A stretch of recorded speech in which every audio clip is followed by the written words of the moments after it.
आज जो हमने किंगडम पढ़नी है वो है 5 किंगडम सिस्टम की सेकंड किंगडम, जिसको हम कहते हैं किंगडम प्रोटोक्टिस्टा। इसको आप किंगडम प्रोटोक्टिस्टा भी कह सकते हैं और आप इसको किंगडम प्रोटिस्टा भी कह सकते हैं।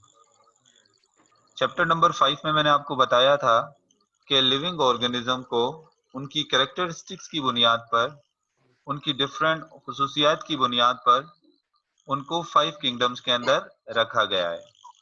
सबसे पहली किंगडम जो मैं आपको पढ़ा चुका हूं चैप्टर नंबर 6 में, और उस किंगडम का नाम था किंगडम मोनेरा। किंगडम मोनेरा में हमने कौन से ऑर्गेनिज्म रखे थे? वो ऑर्गेनिज्म जिनके पास प्रोकैरियोटिक सेल होता है, यानी ऐसा सेल जिसमें वाज़ा तौर पे न्यूक्लियस नहीं होता। अब हम देखेंगे कि किंगडम प्रोटोक्टिस्टा में कौन से ऑर्गेनिज्म रखे जाते हैं। देखें, अब किंगडम प्रोटोक्टिस्टा में कौन से ऑर्गेनिज्म रखे जाते हैं? Those organisms, those. सर आप रिवीजन करवा रहे हैं? जी, रिवीजन नहीं करा रहा मैं, किंगडम प्रोटोक्टिस्टा ही पढ़ा जी। रहा हूं, तो मैं उसी तरफ आ रहा हूं। Those organisms which are not fit into their kingdom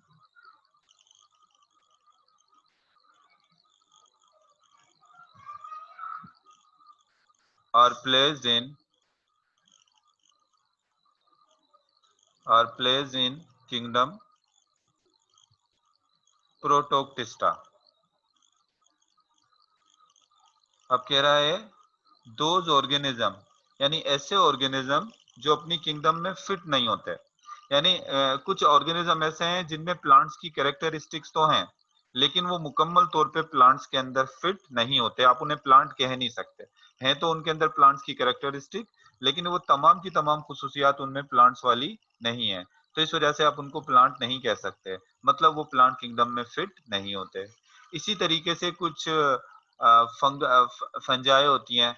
अब वो उसमें कैरेक्टरिस्टिक फंगस वाले होते हैं, लेकिन मुकम्मल तौर पे वो किंगडम फंजाई में भी फिट नहीं होते।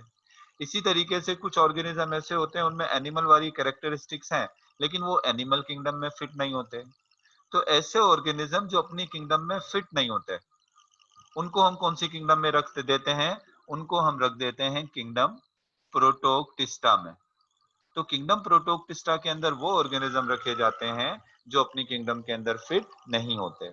मिसाल के तौर पे अभी ये कोई ऑर्गेनिज्म आप डिस्कवर करो और उस ऑर्गेनिज्म का आपको समझ में नहीं आता कि इसको मैं प्लांट्स के अंदर रखूं, इसको मैं एनिमल किंगडम में रखूं, इसको मैं प्लांट किंगडम में रखूं, या मैं इसको किंगडम फंजाई में रखूं। समझ में नहीं आता इसको कौन सी किंगडम में रखा जाए। ये किसी किंगडम में फिट ही नहीं हो रहा, तो आप उसको कौन सी किंगडम में रख दोगे? आप उसको रख दोगे किंगडम प्रोटोक्टिस्टा में। किंगडम प्रोटोक्टिस्टा ऐसे ही है जैसे हमारे घर के अंदर एक स्टोर हाउस होता है ना। जब किसी चीज का समझ नहीं आता अब इसको कहाँ रखें हम, तो हम उसको कहाँ डाल देते हैं? हम उसको डाल देते हैं स्टोर हाउस में। तो एक तरीके से समझ लें कि किंगडम प्रोटोक्टिस्टा क्या है। किंगडम प्रोटोक्टिस्टा जो है वो एक तरीके का क्या है? स्टोर हाउस है। चलें, किंगडम प्रोटोक्टिस्टा समझ में आया। इसमें कौन से ऑर्गेनिज्म रखे जाते हैं? इसमें से कोई क्वेश्चन करना हो तो करें, फिर आगे चलते हैं।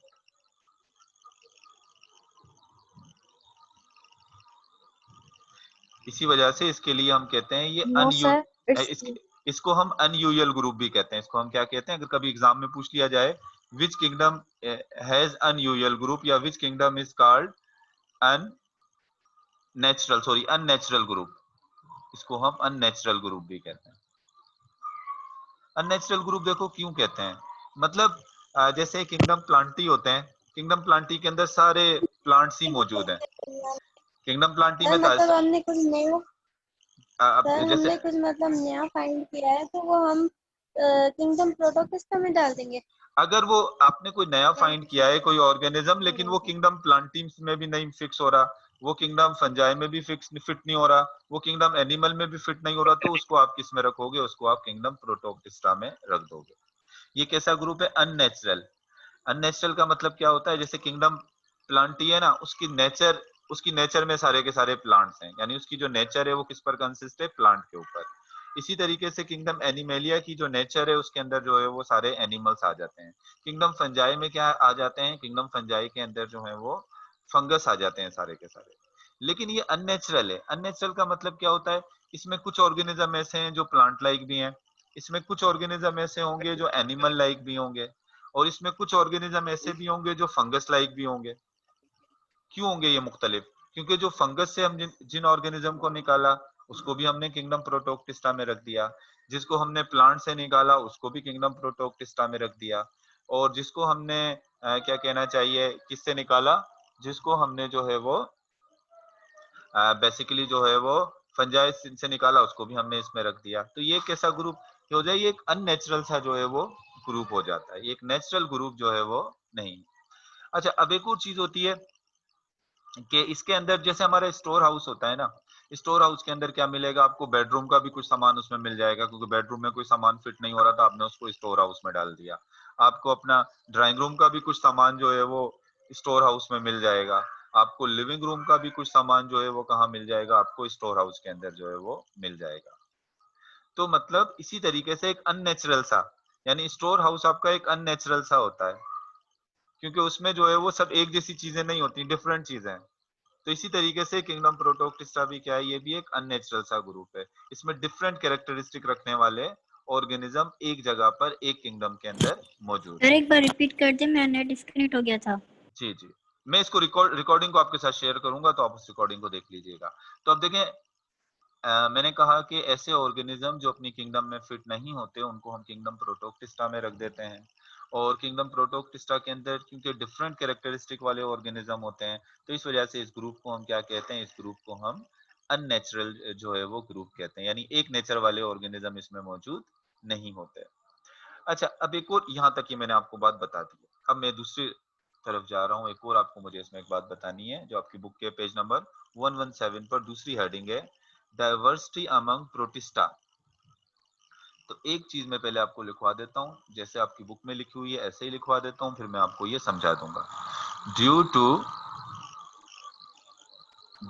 To diversification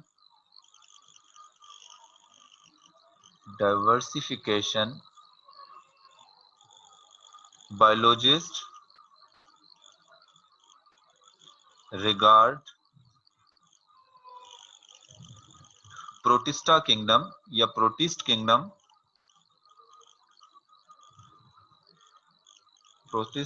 as a polyphyletic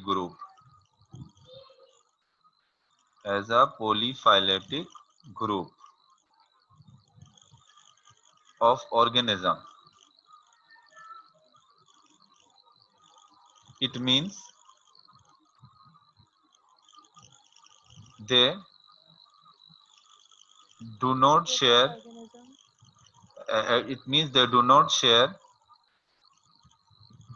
a single common ancestor. अब देखें, ये जो मैंने पैराग्राफ लिखा है ना, यहां से लेके यहां तक, सबसे पहले तो आप देख लें एग्जामिनेशन पॉइंट ऑफ व्यू से, इसमें से दो जो हैं वो क्वेश्चंस निकल रहे हैं, दो शॉर्ट क्वेश्चन निकल रहे हैं, जिसमें से एक रीजनेबल क्वेश्चन है। पहला क्वेश्चन तो आपसे ये पूछा जा सकता है, why biologist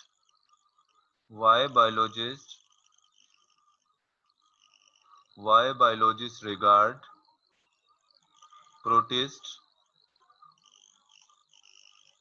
protist kingdom as polyphyletic group।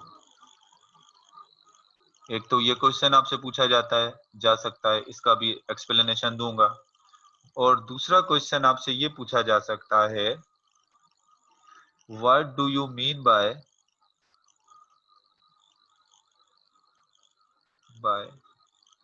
polyphyletic group, यानी पोलीफाइलेटिक ग्रुप से का मतलब क्या है, आप क्या समझते हो पोलीफाइलेटिक ग्रुप क्या है, या डिफाइन करने के लिए पूछा जाएगा व्हाट इज पोलीफाइलेटिक ग्रुप। तो अब इधर देखें, अब मैं आपको इसको समझाता हूँ। जहां पर भी फाइला का लफ्ज आ जाता है ना, फाइली जहां आ जाता है, फाइली का मतलब क्या होता है, एवोल्यूशन, फाइली का ताल्लुक एवोल्यूशन से होता है। पोली का मतलब क्या होता है, मैनी। चलिए अब इसको मैं इरेज कर रहा हूँ, अब मैं आपको इसको मैं इरेज, हाँ इसको भी कहते हैं। अच्छा अब इधर देखें, मैं अब आप इसको एक्सप्लेन कर रहा हूँ तो इस वजह से मैं इसे इरेज कर रहा हूँ, मुझे जगह चाहिए आपको समझाने के लिए। अब देखिए कहता है कि इसके अंदर जो किंगडम प्रोटोक्टिस्टा है इसके अंदर बहुत ज्यादा डाइवर्सिटी है। डाइवर्सिटी का मतलब क्या है कि इसमें मुख्तलिफ किस्म के ऑर्गेनिज्म इसमें मौजूद हैं। इसमें प्लांट लाइक ऑर्गेनिज्म भी मौजूद है, इसमें प्लांट लाइक ऑर्गेनिज्म भी मौजूद है, इसमें एनिमल लाइक ऑर्गेनिज्म भी मौजूद है, इसमें and fungi. Fungus like organism भी मौजूद है। यानी इसमें कुछ ऑर्गेनिज्म ऐसे हैं जिनमें जो प्लांट लाइक हैं, उनमें प्लांट की कैरेक्टरिस्टिक्स हैं, मगर हम उन्हें प्लांट किंगडम में रख नहीं सकते क्योंकि वो मुकम्मल तौर पे प्लांट नहीं है। इनमें कुछ एनिमल्स ऐसे हैं जिनमें एनिमल की कैरेक्टरिस्टिक है, लेकिन हम उन्हें एनिमल किंगडम में नहीं रख सकते क्योंकि वो मुकम्मल तौर पे एनिमल नहीं है। इसमें कुछ ऑर्गेनिज्म ऐसे हैं जिनमें फंगस लाइक फंगस की कैरेक्टरिस्टिक है, लेकिन हम उन्हें फंगस में नहीं रख सकते क्योंकि वो फंगस नहीं है। तो अब हम इन्हें कह सकते हैं कि ये ग्रुप जो है वो पोलीफाइलेटिक है, पोलीफाइलेटिक। अब पोलीफाइलेटिक जो है वो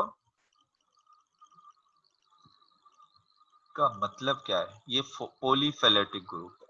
अब जैसे ये प्लांट्स हैं, प्लांट्स को मैं कह रहा हूं कि प्लांट्स जो हैं वो हैं मोनोफिलेटिक, मोनोफिलेटिक, फाइलेटिक ग्रुप है प्लांट्स। प्लांट्स क्यों मोनोफाइलेटिक है? क्योंकि प्लांट का एक सिंगल एंसेस्टर है। यानी प्लांट्स किससे इवोल्व हुए हैं? प्लांट्स इवोल्व हुए हैं एल्गी से। किससे इवोल्व हुए हैं? एल्गी से। जो काई होती है ना, अक्सर आपको पानी के ऊपर ग्रीन ग्रीन कलर की जो है वो काई नजर आती होगी। ये जो काई है ये प्लांट के एंसेस्टर है। मतलब प्लांट किससे बने? प्लांट बने हैं काई से, एल्गी से। तो इस वजह से प्लांट्स क्या हो गए? मोनोफाइलेटिक हो गए। मोनोफाइलेटिक का मतलब क्या हो गया? इनके सिंगल एंसेस्टर हैं, दे हैव सिंगल एंसेस्टर, इनके एंसेस्टर सिंगल हैं। और इनके एंसेस्टर क्या है? सिर्फ ये एल्गी है इनके एंसेस्टर। अब वैसे तो एक अलग सी इसकी पर एक अलग डिबेट है, लेकिन फिर भी जस्ट आपको बता देता हूँ। जैसे इंसानों को कहा जाता है कि इंसानों के जो एंसेस्टर्स हैं वो मंकीज हैं। एक अलग बात है, इसको हम बाद में है सही है या गलत है, लेकिन कहते हैं कि ह्यूमन के जो एंसेस्टर हैं वो क्या है? वो हैं मंकीज। तो इसका मतलब इंसान भी मोनोफाइलेटिक है। मोनोफाइलेटिक का मतलब उनका एक ही एंसेस्टर है। लेकिन ये जो है फंगस, प्रोटिस्टास, प्रोटिस्टाज में तो कोई प्लांट लाइक प्रोटिस्टाज हैं, कोई एनिमल लाइक प्रोटिस्टाज हैं, कोई फंगस लाइक प्रोटिस्टाज हैं। प्लांट लाइक प्रोटिस्टाज के एंसेस्टर अलग होंगे, एनिमल लाइक प्रोटिस्टाज के एंसेस्टर अलग होंगे, फंगस लाइक प्रोटिस्टाज के एंसेस्टर अलग होंगे। तो इस वजह से इस ग्रुप में जितने भी ऑर्गेनिज्म हैं उन सबके अलग अलग एंसेस्टर्स हैं। इस वजह से इस ग्रुप को हम क्या कहते हैं? इस ग्रुप को हम कहते हैं polyphyletic group. Means they do not share a single common ancestor. यानी इनका कोई एक सिंगल कॉमन एंसेस्टर नहीं है। यानी इनको मिलाकर ये नहीं कह सकते कि ये तीनों के तीनों, इसमें जितने भी ऑर्गेनिज्म है सब एक ही कोई इनका एंसेस्टर था। इनका कोई एक एंसेस्टर नहीं था, इनके तो डिफरेंट जो है वो क्या है? एंसेस्टर है। तो इस वजह से ये ग्रुप क्या कहलाएगा? ये ग्रुप कहलाएगा पोलीफाइलेटिक ग्रुप। अब इसकी एक और मिसाल मैं आपको देता हूँ कैसे पोलीफाइलेटिक। ये तो हम अपने एंसेस्टर्स की बात कर लेते हैं, चलें सही है।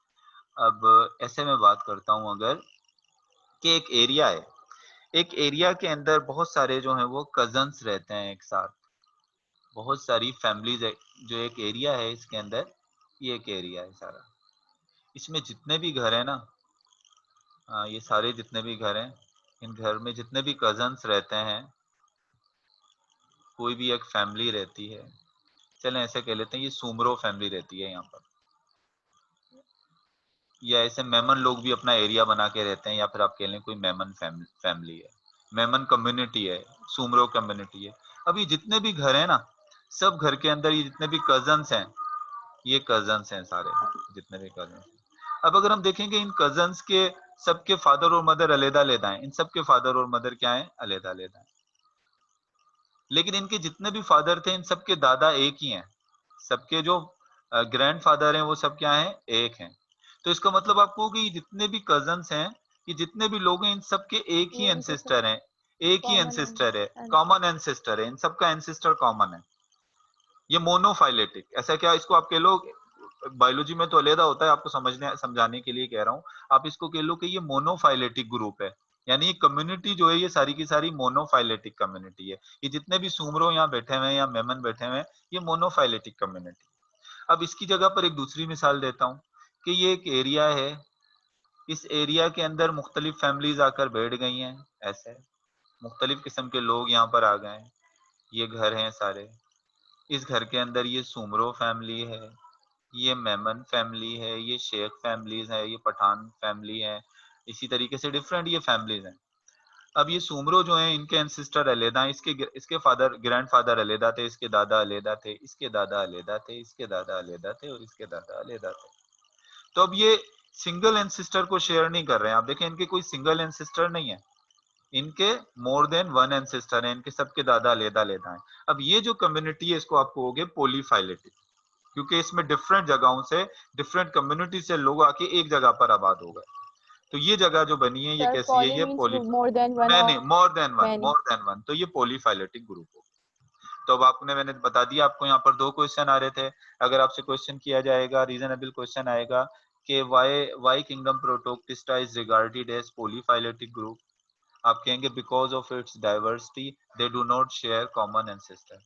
ये आप इसका आंसर बिल्कुल सिंपल सा 2 लाइनों में लिख दोगे। और जो मैंने लिखवाया था due to diversification sir biologist, question कौन सा? अगर क्वेश्चन पूछा जाए why kingdom protoctista is regarded as polyphyletic group, तो इसका आप जवाब लिखोगे due to diversification biologist regard protoctista as kingdom as polyphyletic group of organism, it means they do not share a single common ancestor. यहाँ तक इसका जवाब दोगे, ये आपकी बुक में लिखा हुआ है। लेकिन अगर आपसे पूछ लिया जाए what do you mean by polyphyletic group of organism, what do you mean by polyphyletic group of organism, तो इसका जवाब क्या लिखोगे? इसका जवाब सिंपल सा लिख दोगे, it means they do not share a single common ancestor। Paper में टू द पॉइंट जवाब देना होता है, जरूरी नहीं होता। कुछ स्टूडेंट समझते हैं कि हम बहुत सारी कॉपी भर देंगे तो हमें नंबर अच्छे मिलेंगे। टू द पॉइंट आप जवाब दें, वो बेहतर है। चलें अब आ जाते हैं आगे की तरफ। अब किंगडम प्रोटोक्टिस्टा को हमने we can divide kingdom protoctista into 3 group। Kingdom Protoctista को फर्दर 3 ग्रुप में डिवाइड किया गया है। किंगडम प्रोटोक्टिस्टा, प्रोटोक्टिस्टा को प्रोटिस्टा भी कह सकते हैं। Kingdom protoctista is divided into 3 groups. इसको हमने 3 ग्रुप्स में डिवाइड कर दिया है। पहला जो ग्रुप है इसको मैं ग्रीन कर देता हूं, प्लांट लाइक प्रोटोक्टिस्टा। पहला जो ग्रुप है उसको कहते हैं प्लांट लाइक प्रोटोक्टिस्टा।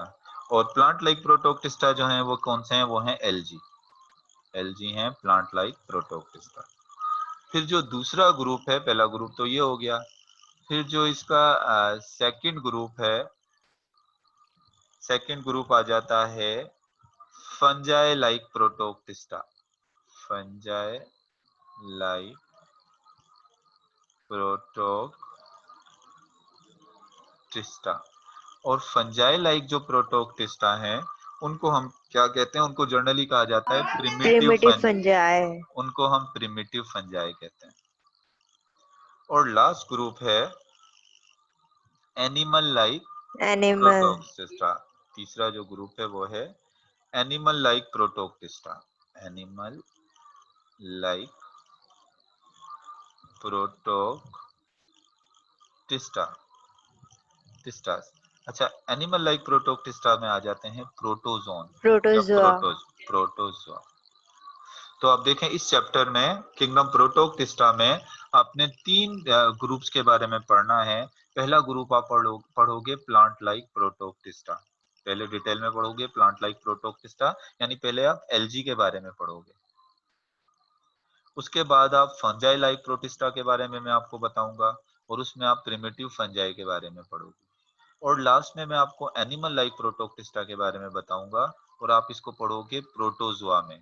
अच्छा, एक बात याद रखें कि ये जो एनिमल लाइक प्रोटोक्टिस्टा है ये प्रोटोक्टिस्टा किंगडम है, ये पूरी किंगडम है, इसकी सब ग्रुप्स हैं। प्रोटोक्टिस्टा एक किंगडम है और किंगडम क्या है सर? किंगडम एक जैसे और कुछ ऑर्गेनिज्म जिनकी कैरेक्टरिस्टिक एक जैसी होती है उनको हम एक ग्रुप में रख देते हैं। तो वो ग्रुप क्या कहलाता है? वो ग्रुप कहलाता है सबसे जो है हाईएस्ट लेवल है बायोलॉजिकल सर एक क्लासिफिकेशन का। एग्जांपल देना किंगडम की। जैसे एनिमल किंगडम, जितने भी एनिमल्स हैं, जितने भी एनिमल्स हैं दुनिया के अंदर, जितने भी एनिमल्स हैं वो सब एक किंगडम के अंदर हैं, उसको हम एनिमल किंगडम कहते हैं। हम भी एनिमल किंगडम में आ जाते हैं क्योंकि हमारे भी कैरेक्टरिस्टिक्स एनिमल वाले हैं। आपको चारों तरफ जो पौधे लगे हुए नजर आ रहे हैं, चारों तरफ जो पौधे लगे हुए नजर आ रहे हैं, वो कौन सी किंगडम में? वो प्लांट किंगडम में आ जाता है। इस तरह से किंगडम्स हैं। Okay sir. इसी तरह से एक ही ओके किंगडम सर। है, किंगडम प्रोटोक्टिस्टा। और किंगडम प्रोटोक्टिस्टा के ये सब ग्रुप हैं, plant like Protoctista, fungi like Protoctista और एनिमल लाइक प्रोटोक्टिस्टा। हम सबसे पहले जो पढ़ेंगे वो किसको किसको डिस्कस करेंगे? प्लांट लाइक प्रोटोक्टिस्टा को, और वो कौन सा है? वो है एलजी। तो चलें स्टार्ट करते हैं, किससे स्टार्ट करते हैं? एलजी से। हाँ, एक बात मैं आपको बता रहा था कि ऊपर वाले जो दो ग्रुप हैं ये बोटनी के पेपर में आएंगे आपके पास, प्लांट लाइक प्रोटोक्टिस्टा और फंजाई लाइक प्रोटोक्टिस्टा आपको बोटनी के पेपर में आएगा, और एनिमल लाइक प्रोटोक्टिस्टा जो है ये जूलॉजी का टॉपिक है। बस ये बात याद रखिएगा, ये एनिमल लाइक प्रोटोक्टिस्टा जूलॉजी का टॉपिक हो गया, और प्लांट लाइक प्रोटोक्टिस्टा और फंजाई लाइक प्रोटोक्टिस्टा जो है ये बॉटनी का टॉपिक। तो मैं आपको भी पढ़ाऊंगा जो है वो सर मैं आप बॉटनी और जोलॉजी का दोनों का पेपर एक ही दिन होगा? अलग अलग होगा, अलग अलग होगा, अलग अलग पेपर होगा, दिन भी अलग अलग होंगे, एक दिन में नहीं होगा। चलें स्टार्ट करें प्लांट लाइक प्रोटिस्टा यानी एलजी से। चलें स्टार्ट करते हैं एलजी से। LG, what are algae? They are simply they are plant like protoctista. They are plant like protoctista. चलें सबसे पहले तो जो है वो नहीं चल झूठा। अब आप देखें एलजी के पहले हम कैरेक्टरिस्टिक्स देख लेते हैं थोड़े ना। एलजी के कैरेक्टरिस्टिक में सबसे पहले तो LG range from LG characteristics को वन बाय वन डिस्कस करते हैं। LG range from unicellular filamentous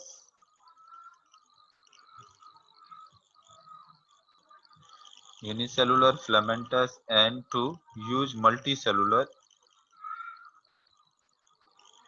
and to use multicellular structure। लेकिन सबसे पहले तो एलजी की रेंज बता रहा है, यानी एलजी के जो है वो सेलुलर स्ट्रक्चर किस किस तरह की हो सकती है। तो एलजी जो है वो यूनिसेलुलर भी हो सकती है, जैसे ये देखें ये एलजी है, जैसे क्लेमेडोनास एक एलजी है। अब क्लेमेडोनास को देखें तो क्लेमेडोनास जो है वो क्या है? वो एक यूनिसेलुलर एलजी है। एलजी यूनिसेलुलर भी हो सकती है। एलजी जो है वो फिलामेंटस भी हो सकती है, यानी इसके सेल आपस में मिले हुए होंगे धागों की तरह, ऐसे जैसे यूलोथ्रिक्स होता है, ऐसे धागों की तरह आपस में मिले हुए होते हैं। इस तरह का भी एलजी हो सकता है, यानी फिलामेंटस भी हो सकता है। ये देखो मैंने फिलामेंटस बना दिया है इसका। सर इनके अंदर एलजी न्यूक्लियस होता है? जी जी, एक दफा फिर रिपीट करें क्वेश्चन। न्यूक्लियस होता है?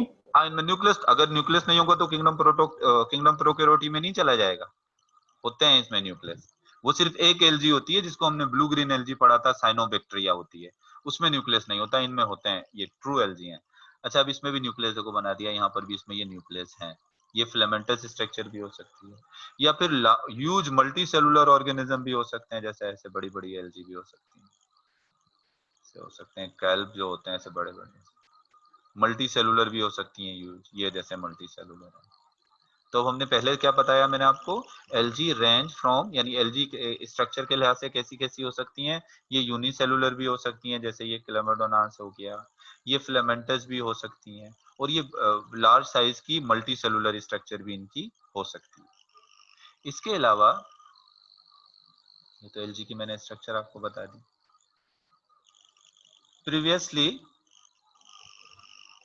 Previously algae were regarded as plants. Previously algae were regarded as plants. यानी कह रहा है कि पहले किसी जमाने में पहले जो है वो एलजी को प्लांट कंसीडर किया जाता था। अगर जिन स्टूडेंट ने चैप्टर नंबर 5 पढ़ा था तो मैंने बताया था रॉबर्ट वेटेकर ने जब 5 किंगडम सिस्टम दिया था तो उस 5 किंगडम सिस्टम में एलजी को उसने किस में रखा था, प्लांट किंगडम में रखा था। प्रीवियसली का मतलब पहले एलजी वर रिगार्डेड एज प्लांट्स, यानी एलजी को पहले क्या कंसीडर किया जाता था, पौधा या प्लांट कंसीडर किया जाता था। और क्यों इसको प्लांट कंसीडर किया जाता था, because of the presence of cell wall. Cell wall, due to presence of cell wall, क्योंकि इनके पास सेल वॉल होती है, सेलुलोज की बनी हुई सेल वॉल होती है और प्लांट के पास भी सेल वॉल होती है। इसके अलावा एंड क्लोरोफिल स्पेशली जो क्लोरोफिल ए होता है, green chlorophyll b, sorry chlorophyll a तो ज्यादातर फोटोसिंथेटिक ऑर्गेनिज्म में होता ही है। अच्छा देखें, एलजी को पहले प्लांट कंसीडर किया गया था और वो कौन सी चीजें थी एलजी में, प्लांट जैसी चीजें कौन सी एलजी में होती हैं जिसकी वजह से हम इसको प्लांट लाइक प्रोटिस्टा कहते हैं, या इसको पहले प्लांट कंसीडर किया था तो इसके अंदर कौन सी प्लांट वाली कैरेक्टरिस्टिक होती हैं। एक तो इसके पास क्या होती है, एक तो इसके पास होती है cell wall, cell wall plants के पास होती है, और दूसरा इसके पास क्लोरोफिल होता है, फोटोसिंथेटिक पिगमेंट क्लोरोफिल। इन कैरेक्टरिस्टिक की बेस पर हमने इसको किसमें, और ये ऑटोट्रॉफ होते हैं, अपना फूड खुद बनाते हैं, तो इन कैरेक्टरिस्टिक की बेस पर इसको किसमें रख दिया था, प्लांट के अंदर रख दिया था।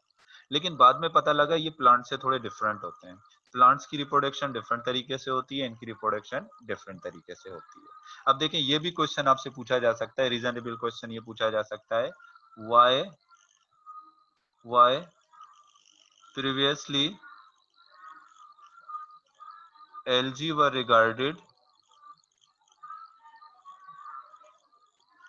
as plants। ये क्वेश्चन आपसे पूछा जा सकता है ना, why previously algae were regarded as plants, पहले एलजी को प्लांट क्यों कंसीडर किया जाता था। तो ये जो मैंने सेंटेंस लिखा है यहाँ से लेके यहाँ तक इसका क्या है, ये जवाब है, एलजी को इस वजह से प्लांट कंसीडर किया जाता था। अच्छा लेकिन अगर इसको प्लांट कंसीडर किया जाता था तो फिर इसको प्लांट में क्यों नहीं रखा गया, इसको प्लांट ग्रुप से निकालकर किंगडम प्रोटोक्टिस्टा में क्यों रख दिया गया। अब मैं आपको बताऊंगा एलजी और प्लांट में फर्क क्या होता है। ये तो मैंने एक जैसी चीजें बता दी ना, कि इसमें भी सेल वॉल होती है, एलजी में भी, प्लांट में भी सेल वॉल होती है, एलजी में भी ग्रीन पिगमेंट क्लोरोफिल होता है, और क्या कहते हैं इसमें प्लांट्स के अंदर भी होता है। लेकिन अब मैं आपको फर्क बताऊंगा कि एलजी और प्लांट में फर्क क्या होता है। अब हम लिख लेते हैं डिफरेंसेस, यहाँ मैं लिखता हूँ differences between algae and fungi, sorry between algae and plants, LG और प्लांट्स में क्या फर्क होता है। चलिए एक लाइन यहाँ पर खींच देते हैं, यहाँ लिख देता हूँ एलजी और यहाँ लिख देता हूँ प्लांट्स। ये क्वेश्चन भी हो सकता है, ये पेपर में डिफरेंशिएट करने के लिए आ सकता है कि एलजी और प्लांट में फर्क क्या होता है, बताएं। तो सबसे पहला तो फर्क यही होता है कि एलजी जो है वो प्लांट से डिफर है कि नियरली एलजी जो होते हैं वो एक्वेटिक होती हैं, एलजी आर एक्वेटिक, मतलब ये एक्वेटिक होती हैं, एलजी पानी में पाई जाती हैं ज्यादातर। आपने अक्सर देखा होगा काई जो होती है वो पानी के पास या पानी के करीब करीब लगी होती है, पानी के अंदर होती है या पानी के करीब करीब।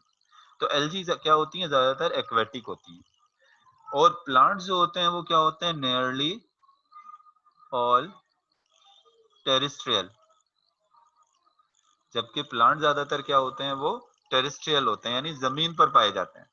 ये ऐसा नहीं होता कि प्लांट पानी में नहीं होते, कुछ पौधे आपको पानी में भी लगे हुए नजर आएंगे, लेकिन ज्यादातर प्लांट जो हैं वो आपको कैसे नजर आएंगे, ज्यादातर प्लांट जो है वो आपको टेरेस्ट्रियल यानी जमीन पर जो है वो ज्यादा जो है वो नजर आएंगे, किसके मुकाबले में, एलजी के मुकाबले में।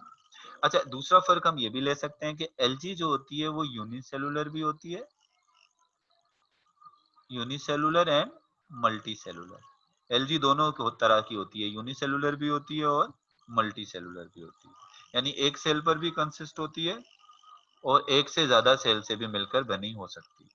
जबकि प्लांट्स क्या होते हैं, plants all are multicellular, जबकि प्लांट ज्यादातर तमाम के तमाम प्लांट मल्टी सेलुलर ही होते हैं, यूनिसेलुलर कोई प्लांट नहीं होता। सर जी सर आप प्लीज मेरी अटेंडेंस लगा लेंगे, क्या और नाम है मेरी और आपका, पिंकी की। नाम क्या है इरज आपका, राव।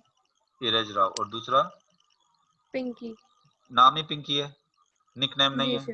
नाम पिंकी। चलें नहीं सर। चलें। अच्छा, और दूसरे एंड सर आप मुझे प्लीज बताएंगे कि आपने ये जो पढ़ाया था 3 ग्रुप्स डिवाइडेड में, जो प्रोटेस्टर ग्रुप जो है वो तीन में डिवाइड होता है, उसके बाद सर ये वाला स्लाइड है। ये यही स्लाइड है। जाइगोट इज नॉट प्रोटेक्टेड, इसके बाद zygote is not protected in parental body. जबकि इसमें क्या होता है, zygote is protected, zygote is protected in parental body. अब आप एक चीज देखो, मिसाल के तौर पे जाइगोट आपको सेक्सुअल रिप्रोडक्शन होती है, आपको आगे डिटेल में बताऊंगा सेक्सुअल रिप्रोडक्शन क्या होती है। सेक्सुअल रिप्रोडक्शन के अंदर गैमेट्स बनते हैं। बाद सेक्सुअल रिप्रोडक्शन ऐसी होती है जिनमें एक मेल गैमेट बनता है और एक क्या बनता है, फीमेल गैमेट बनता है। अब गैमेट जब मिलते हैं तो गैमेट के मिलने से क्या बनता है, फीमेल गैमेट्स फ्यूज होते हैं, फिर जाइगोट बनता है। जाइगोट बनता है। जैसे फॉर एग्जांपल ये एक गैमेट है, इसको एक गैमेट कह लेते हैं, एक दूसरा गैमेट कह लेते हैं। ये अगर मेल और फीमेल की बात करते हैं तो चलो ये एक मेल गैमेट है और ये क्या है, ये एक फीमेल गैमेट है। ये मेल गैमेट फीमेल गैमेट के साथ जाकर फ्यूज हो गया, ये जब दोनों मिले तो इनके मिलने से बन गया जाइगोट। क्या बन गया, ये जाइगोट। और जाइगोट से दोबारा एक नया ऑर्गेनिज्म बन जाता है। लेकिन अब देखें जाइगोट बनने का जो प्रोसेस है, अब इधर देखें प्लांट्स के अंदर और एनिमल्स के अंदर इसमें फर्क क्या है। अब प्लांट्स और एनिमल में देखो डिफरेंस ये होता है, इसको मैं थोड़ा इरेज कर दूं फिर मैं आपको बताता हूं। अब देखो मिसाल के तौर पे ये एक प्लांट है,